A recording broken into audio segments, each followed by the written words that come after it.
Guys, kalian pasti sudah sadar kalau tensi geopolitik di Asia sekarang sedang tidak baik-baik saja. Jepang dan China berada dalam posisi yang semakin panas, saling mengukur kekuatan, saling membaca langkah, dan sama-sama tahu bahwa Asia Tenggara adalah papan catur paling krusial dalam permainan ini. Tapi di tengah situasi yang memanas itu, ada satu pernyataan yang justru membuat banyak pihak terkejut. Bukan datang dari Washington, bukan dari Tokyo, apalagi dari Beijing, melainkan dari Singapura. Sebuah negara kecil yang selama puluhan tahun dikenal sangat hati-hati, netral, dan selalu bermain di tengah.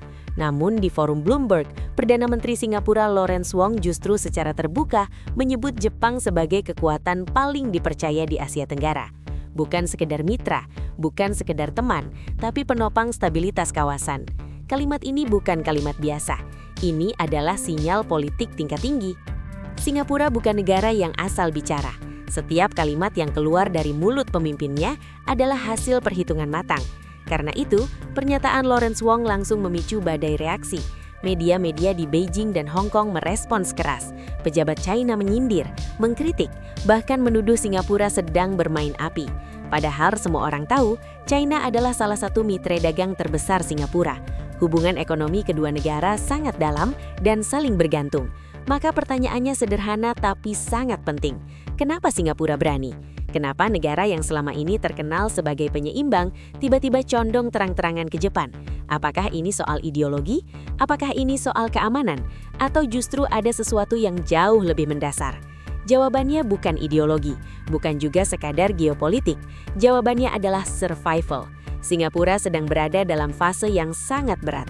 Di balik gedung-gedung pencakar langit, di balik bandara termegah, di balik reputasi sebagai negara paling maju di Asia Tenggara, ekonomi Singapura sedang mengalami tekanan serius. Singapura hari ini bukan Singapura 10 tahun yang lalu. Rakyatnya merasakan biaya hidup yang semakin mencekik.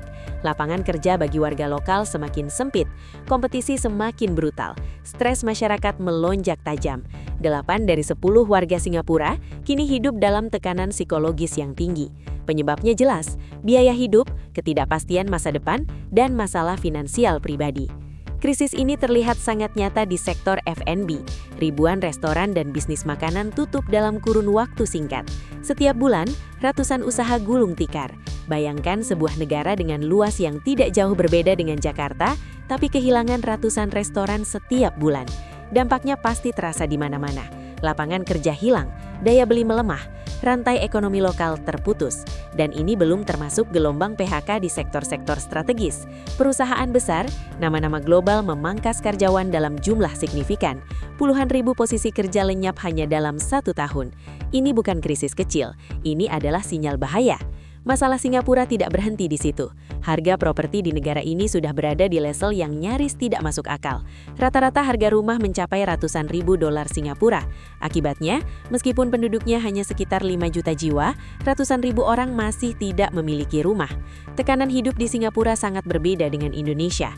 Kalau di Indonesia, ketika hidup di kota besar semakin berat, masih ada pilihan. Pindah ke kota kecil, kembali ke desa, bertani, berkebun, memulai hidup baru. Tapi di Singapura, semua adalah kota, semua adalah beton. Tidak ada desa, tidak ada ruang untuk mundur. Ketika krisis datang, satu-satunya pilihan adalah bertarung atau tenggelam. Di tengah tekanan itu, terjadi kebocoran ekonomi yang sangat besar. Warga Singapura berbondong-bondong pergi ke Johor, Malaysia untuk berbelanja. Harga yang lebih murah, biaya hidup yang jauh lebih rendah, membuat Johor menjadi magnet. Data menunjukkan jutaan kunjungan terjadi hanya dalam 6 bulan. Artinya, uang konsumsi warga Singapura tidak lagi berputar di dalam negeri, tetapi mengalir keluar. UMKM lokal semakin tertekan, bisnis lokal kehilangan pembeli. Ironisnya, skema kerjasama ekonomi lintas batas yang awalnya dirancang untuk menarik investasi justru dimanfaatkan rakyat Singapura untuk melarikan konsumsi mereka. Fenomena ini sebenarnya membuka peluang besar bagi Indonesia, khususnya Batam. Jika Batam mampu memposisikan diri sebagai alternatif Johor, maka arus belanja warga Singapura bisa dialihkan. Nilainya bukan main-main, puluhan triliun rupiah per tahun. Angka yang bahkan bisa melampaui APBD Batam sendiri. Tapi peluang ini terhambat oleh satu hal klasik, infrastruktur dan biaya transportasi.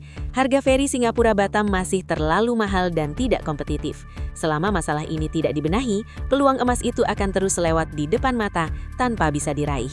Sekarang kita kembali ke pertanyaan utama. Kenapa Jepang? Kenapa bukan Cina? Jawabannya ada pada kombinasi kekuatan politik, ekonomi, dan masa depan teknologi. Jepang adalah sekutu strategis Amerika Serikat. Setiap langkah Jepang selalu berada di bawah payung besar Washington. Bagi Singapura, ini bukan sekadar aliansi, tapi jaminan keamanan dan stabilitas. Selain itu, data investasi berbicara sangat jelas. Investor terbesar di Singapura berasal dari Amerika Serikat, Jepang, dan Inggris. Cina berada di posisi berikutnya. Artinya, secara struktural, Singapura memang sudah lama berada dalam orbit ekonomi barat dan Jepang. Tapi yang paling penting, Jepang tidak hanya datang dengan janji. Jepang datang dengan bukti. Melalui berbagai kesepakatan strategis, Jepang dan Singapura membangun fondasi masa depan bersama. Platform kolaborasi inovasi dibentuk menghubungkan perusahaan, universitas, dan lembaga riset. Fokusnya jelas, teknologi tinggi dan ekosistem startup. Jepang membawa teknologi, pengalaman, dan modal. Singapura menyediakan ekosistem, jaringan, dan posisi strategis. Hasilnya, Singapura semakin kokoh sebagai pusat inovasi Asia Tenggara.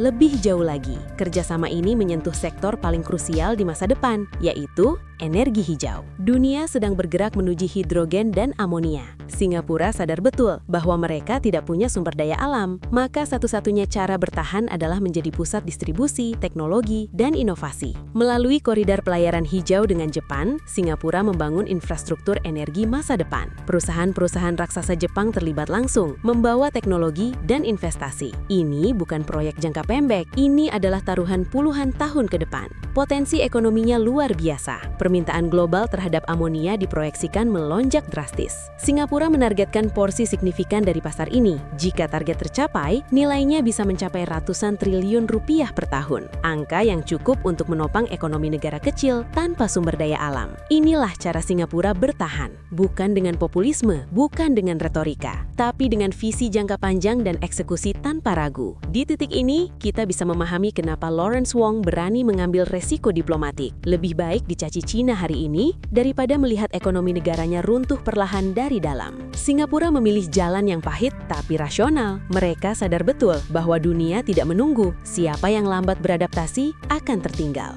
Pertanyaannya sekarang beralih ke kita. Apakah Indonesia berani berpikir sejauh itu? Apakah kita punya visi 25 atau 30 tahun ke depan? Atau kita masih terjebak dalam siklus politik 5 tahunan, sibuk dengan pergantian kekuasaan tanpa arah strategis yang konsisten? Sejarah sudah memberi kita pelajaran mahal. Kita pernah tertinggal dalam membangun kilang minyak dan akibatnya setiap tahun ratusan triliun rupiah mengalir ke luar negeri untuk impor energi. Kini dunia bergerak ke hidrogen dan amonia. Singapura sudah bersiap bersama Jepang. Kalau kita kembali lambat, sejarah akan terulang. Pada akhirnya, cerita ini bukan tentang Singapura menjilat Jepang. Ini adalah cerita tentang sebuah negara kecil yang sadar akan keterbatasannya, lalu mengambil keputusan berani demi bertahan hidup. Dunia ke depan akan semakin keras. Adaptasi bukan lagi pilihan, tapi syarat hidup. Siapa yang berani berpikir jauh, dia yang akan bertahan. Siapa yang sibuk dengan hari ini, akan tertinggal esok hari. Sekarang giliran kita bertanya pada diri sendiri, apakah kita siap belajar dari langkah Singapura, atau kita akan kembali menjadi penonton di tengah perubahan besar dunia? Silahkan tulis pendapat kalian di kolom komentar. Sampai jumpa di video berikutnya.